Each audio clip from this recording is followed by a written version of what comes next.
គ្រឿងផ្សំគឺងាយៗមែនតើបងប្អូនមានពងមាន់ក៏បានពងទាក៏បានចំនួន2គ្រាប់ហើយប៊ីចេងហើយទឹកត្រី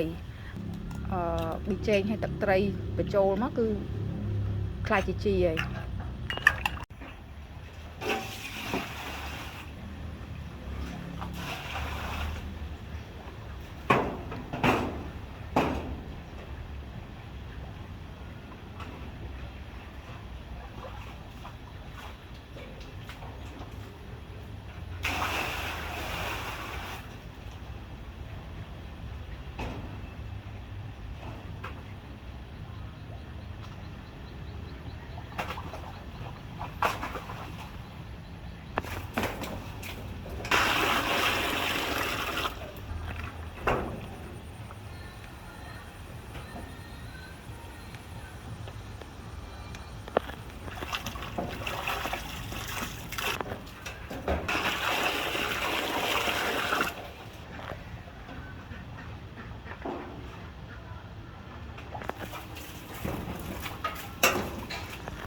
អូនដែលចូលចិត្ត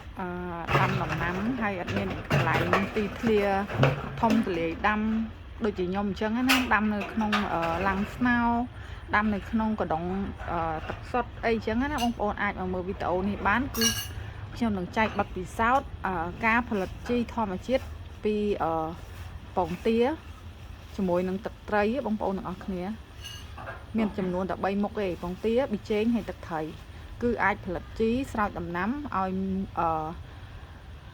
បានផលល្អពិតៗតែម្ដងណាបងប្អូនអញ្ចឹងចូលមកទស្សនាវីដេអូនេះទាំងអស់គ្នាឥឡូវយើងមកមើលគ្រឿងផ្សំទាំងអស់គ្នាណាបងប្អូនគ្រឿងផ្សំគឺងាយៗមែនតើ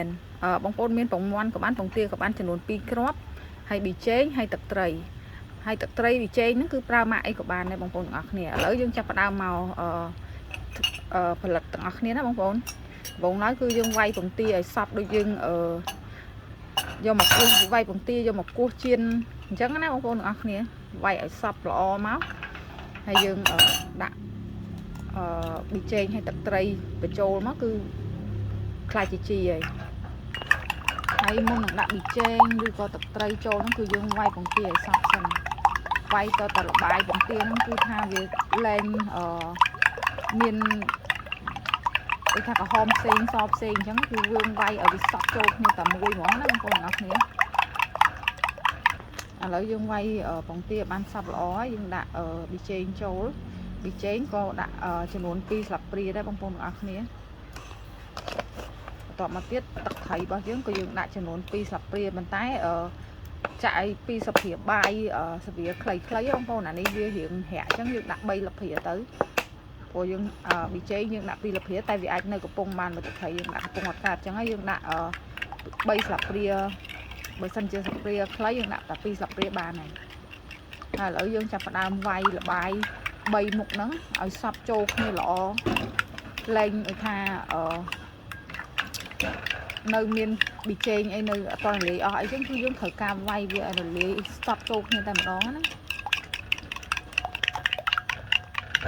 នេះបងប្អូនឃើញនៅរៀងមើលឈប់កោសិនមើលលើកតិចនេះនៅបែបនេះអត់តន់សព្វល្អណាបងប្អូននិយាយទៅវាយទៅសព្វលែងឃើញពងទាហើយនឹងប៊ីចេងអីហ្នឹងគឺនៅមានលបាយចែកចេញគ្នាហ្នឹងគឺអត់យកទេគឺវាយឲ្យសព្វល្អហ្មងឲ្យមើលទៅម៉ត់ឆឹងតែម្ដងណាអាហ្នឹងមិនយើងឈប់វាយហើយអ្វីដែលពិសេសដែលបងប្អូនខ្លះគាត់មើលវីដេអូខ្ញុំហើយគាត់ធ្វើអត់បានគាត់ចេះតែcomment ឈួរcomment ឈួរcomment សួរឬក៏ឆាតសួរមកខ្ញុំណាបងប្អូនទាំងអស់គ្នាថាហេតុអីធ្វើទៅអត់កើតជាជីអីហ្នឹងគឺដោយសារតែទឹកណាបងប្អូនទាំងអស់គ្នាភាគច្រើនគឺបងប្អូនប្រើទឹកម៉ាស៊ីនឬក៏ទឹកដងអញ្ចឹងណាគឺអត់បានផលទេបងប្អូនទាំងអស់គ្នាត្រូវការហាលថ្ងៃឲ្យងាប់ជាតិក្លអីសិនអញ្ចឹងណាបានប្រើកើតបើបងប្អូនអត់បានដាក់ហាលថ្ងៃទេគឺប្រើអត់កើតទេហើយចំណែកខ្ញុំគឺខ្ញុំប្រើទឹកបឹងដែលខ្ញុំដួសនៅក្រោយផ្ទះនេះបងប្អូនទាំងអស់គ្នាអញ្ចឹងហើយបានខ្ញុំដាក់ដូចថាធ្វើលបាយពងទានេះរួចគឺខ្ញុំច្រកភ្លាមតែម្ដងខ្ញុំអត់ត្រូវការហាលថ្ងៃទេព្រោះពេលដែលប្រើទឹកបឹងឬក៏ទឹកទន្លេទឹកស្ទឹងអីហ្នឹងគឺអត់មានជាតិក្លទេហើយបើបងប្អូនប្រើទឹកម៉ាស៊ីនឬក៏ទឹកដងអីចឹងគឺត្រូវការហាលថ្ងៃពី3ថ្ងៃទៅមួយអាទិត្យអីទៅវាងាប់ជាតិក្លនៅក្នុងទឹកនឹងអស់ហើយបានយើងអាច យកមកផលិតជីកើតចឹងណាចឹងហើយបងប្អូនចង់បានផលិតជីលឿនងាយស្រួលគឺបងប្អូនត្រូវមានទឹកម្ដងទឹកម្ដងទឹកបឹងឬក៏ទឹកទន្លេទឹកស្ទឹងអីចឹងទៅហើយបងប្អូនត្រូវរកដបទឹកសុទ្ធមួយដប1 លីត្រកន្លះហ្នឹងឲ្យបានច្រើនណាបងប្អូនទាំងអស់គ្នាយើងច្រកតាមចំនួនពងទារបស់យើងណាឧទាហរណ៍ថាឥឡូវយើងប្រើពងទាហ្នឹង2គ្រាប់តែវាពងទាហ្នឹងវា2គ្រាប់ធំហើយយើងលាយមួយលបាយមួយអីចឹងទៅជួនកាលអាចច្រកបាន4ទៅ10ដបអីចឹងណាហើយបើពងទាទូចអីចឹងទៅវាអាចនឹងក្រោម10ដបអីចឹងតាមហ្នឹងទៅចឹងបងប្អូនត្រៀមដប1 លីត្រកន្លះឲ្យបានច្រើនមកសម្រាប់យើងសគួរច្រកចឹងណាហើយសម្រាប់ខ្ញុំគឺមានមេជីដែលផលិតហើយស្រាប់ទៀតអញ្ចឹងអាចប្រើលើសពី10ដបទៅទៀតណាបងប្អូនដោយសារតែខ្ញុំលាយជាមួយនឹងមេជីខ្ញុំស្រាប់ចឹងណាអញ្ចឹងខ្ញុំដាក់ក្នុងកម្រិតពងទាសមល្មមមិនបាច់ចាំត្រូវក្បួនដូចថា2ស្លាបព្រាក្នុងមួយដបគឺយើងប្រើពងទាដែលវាយហើយហ្នឹងចំនួន2ស្លាបព្រាបាយប៉ុន្តែសម្រាប់ខ្ញុំអាចដាក់តាម1ស្លាបព្រាបាយក៏ខ្ញុំអាចផលិតបានដោយសារតែខ្ញុំប្រើមេជីដែលផលិតហើយស្រាប់លាយជាមួយគ្នាអញ្ចឹងទៅវាឆាប់កាច់ហើយក៏យើងចំណេញទាំងលបាយដែលយើងលាយរួចរាល់ហ្នឹងទៀតណាបងប្អូនទាំងអស់គ្នា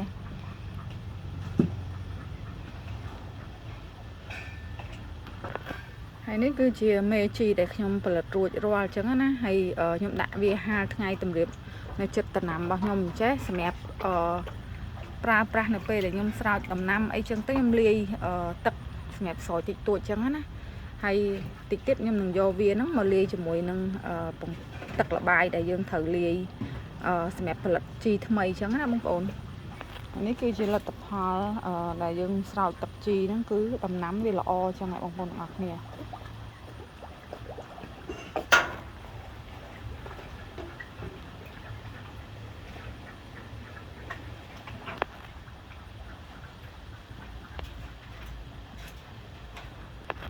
ការផលិតជីនេះគឺចំណាយលុយតិចហើយបានផលពិតណាបងប្អូនទាំងអស់គ្នាហើយការផលិតងាយអត់ពិបាកទេប្រើតែពងទាទឹកត្រីប៊ីចេងហើយទឹកបឹងឬទឹកទន្លេទឹកស្ទឹងអីចឹងមកគឺខ្លាយជាជីជាច្រើនដបដែលយើងអាចប្រើប្រាស់បានប្រចាំថ្ងៃហើយបងប្អូនអ្នកនៅភ្នំពេញគាត់អត់មានដូចជាទឹកបឹងឬក៏ទឹកទន្លេទឹកស្ទឹងអីទេបងប្អូនអាចប្រើទឹកម៉ាស៊ីនបានប៉ុន្តែបងប្អូនត្រូវការច្រកដបទឹកហ្នឹងទឹកម៉ាស៊ីនហ្នឹងច្រកដបហើយដាក់ហាលចំនួន3ទៅ5ថ្ងៃអីចឹងទៅដើម្បីវាងាប់ជាតិខ្លោហើយចាំយើងយកមកផលិតទឹកជីហ្នឹងអាហ្នឹងបានកើតបងប្អូនខ្លះគាត់ច្រកដបច្រកទឹកចូលក្នុងដបភ្លាមហើយគាត់ផលិតហ្មងគឺអត់អាចផលិតកើតទេបងប្អូនវានៅជាតិខ្លោអញ្ចឹងវាអត់កាច់ជីទេឥឡូវយើងបានច្រកដបទឹករួចរាល់អស់ហើយយើងចាប់ផ្ដើមដួសពងទាដាក់ចូលក្នុងដបនេះក្នុងមួយដបគឺយើងប្រើពងទា2ស្លាបព្រាបាយណាបងប្អូនទាំងអស់គ្នាដាក់2ស្លាបព្រាហើយយើងច្រកឲ្យសព្វដបអស់ហើយយើងចាប់ផ្ដើមក្លុកវាច្បាច់ពពុះចោលឲ្យដាក់ហាលថ្ងៃរហូតរយៈពេល1ខែគឺអាចប្រើប្រាស់បានហើយចំណែកខ្ញុំមានមេជីស្រាប់ដាក់ហាលថ្ងៃចំនួនតែកន្លះខែក៏អាចប្រើប្រាស់បានដោយសារតែមានមេជីស្រាប់អញ្ចឹងវាងាយកាច់ណាបងប្អូនទាំងអស់គ្នា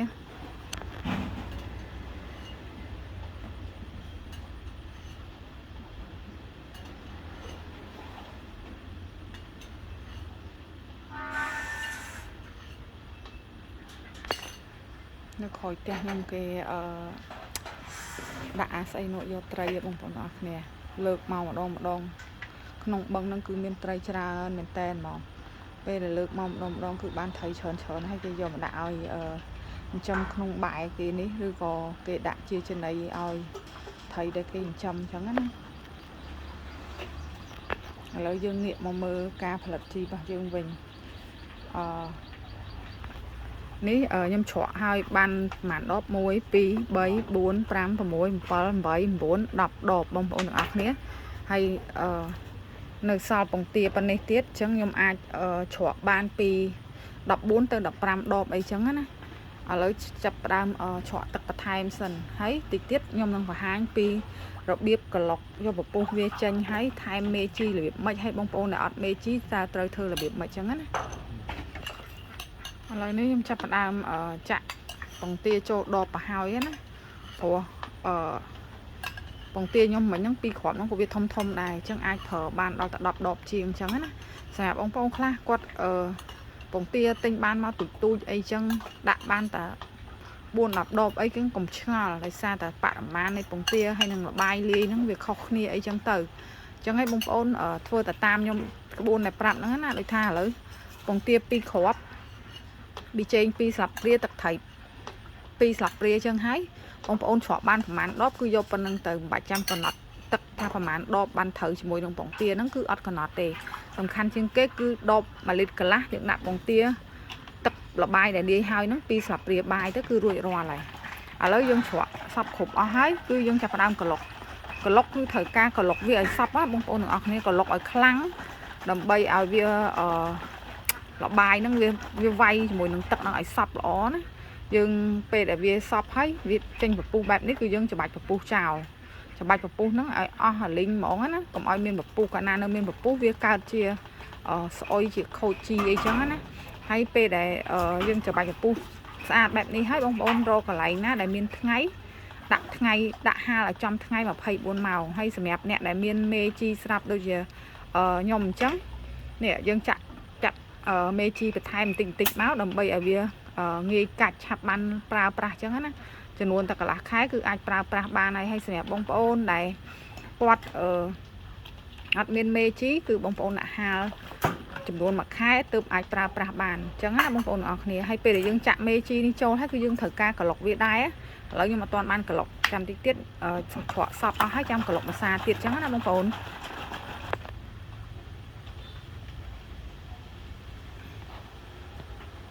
នេះគឺយើងច្របាច់ពពុះឲ្យតែពេលមានពពុះគឺយើងត្រូវការច្របាច់ពពុះហ្នឹងឲ្យអស់ហើយទើបយើងចាក់មេជីចូលហើយបងប្អូនថាចូលខ្ញុំអត់មានមេជីធ្វើមិនបងប្អូនអាចតំណតំណងមកខ្ញុំក៏បានដែរសម្រាប់មេជីខ្ញុំលក់មួយដបចំនួនតម្លៃតែ5000រៀលទេបងប្អូនទាំងអស់គ្នាខ្លះគាត់ពិបាកក្នុងការផលិតគាត់អាចទិញពីខ្ញុំយកទៅប្រើក៏បានឬក៏បងប្អូនអាចទិញមួយដបយកទៅ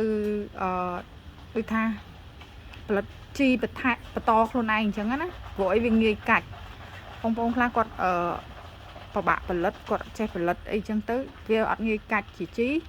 ចឹងបងប្អូនចំណាយលុយ5000រៀលទិញមេជីមួយដបយកទៅផលិតខ្លួនឯងក៏បានដែរហើយមានបងប្អូនជាច្រើនខមមិនសួរខ្ញុំថាលាយជាមួយទឹកអង្ករស្រោចដំណាំបានអត់ហើយមានបងប្អូនខ្លះគាត់សួរខ្ញុំថាលាយជាមួយនឹង GEM អីបានអត់អីហ្នឹងបងប្អូនខ្ញុំអត់មានបទពិសោធន៍ខាងហ្នឹងទេអញ្ចឹងខ្ញុំអត់អាចប្រាប់បងប្អូនថាលាយបានឬអត់បានទេដោយសារតែខ្ញុំផលិតបានប៉ុណ្ណឹងខ្ញុំស្រោចតែប៉ុណ្ណឹងគឺបានផលហ្មងដំណាំ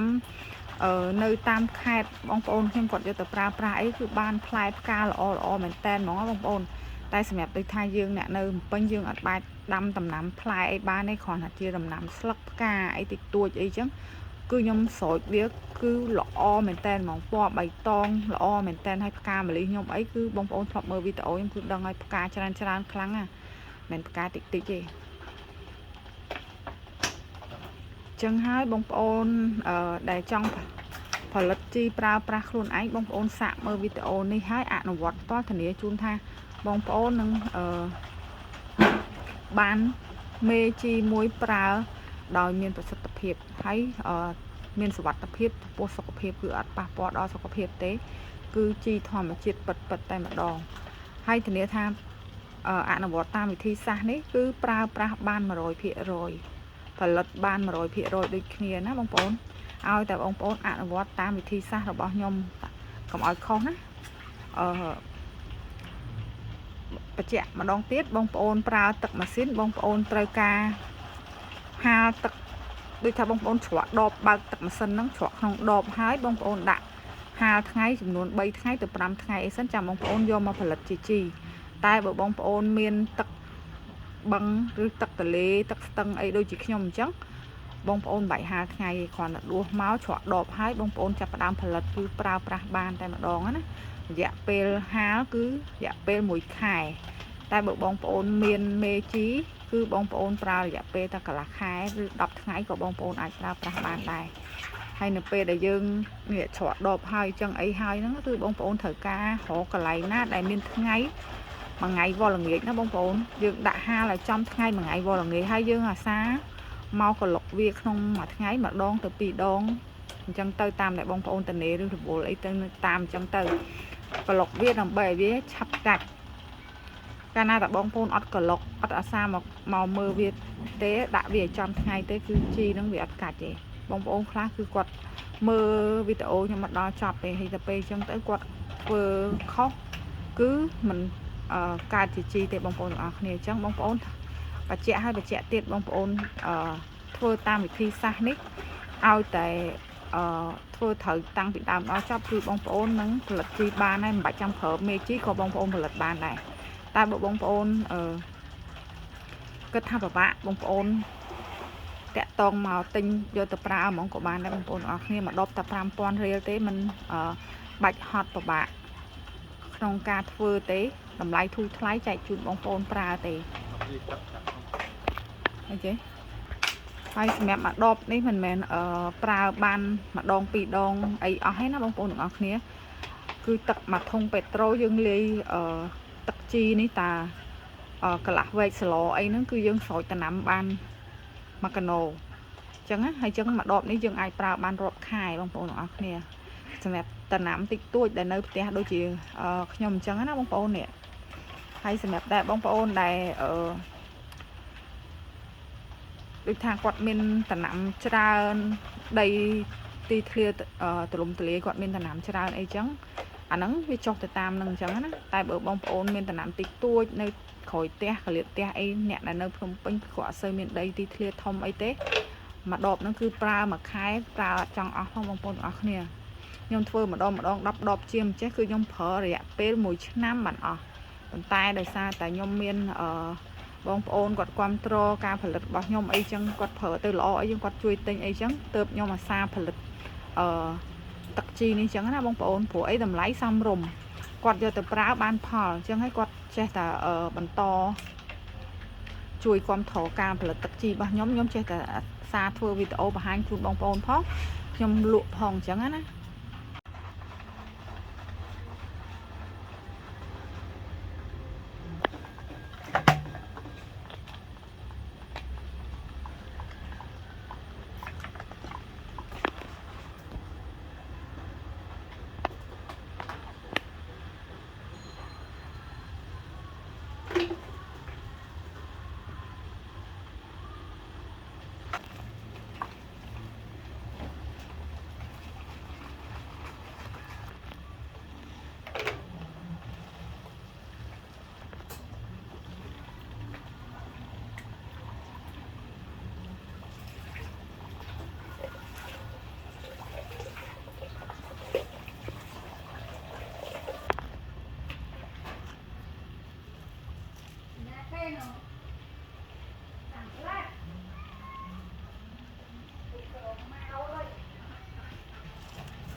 ត្រីចិញ្ចឹម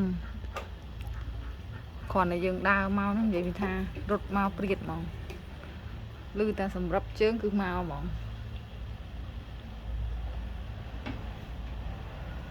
ការផលិតជីរបស់យើងបានរួចរាល់ណាបងប្អូនទាំងអស់គ្នាហើយយើងត្រឡប់វា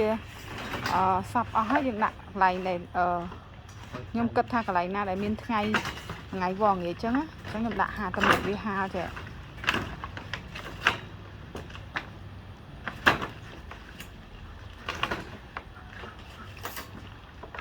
ដាក់វាអញ្ចឹងមកហើយ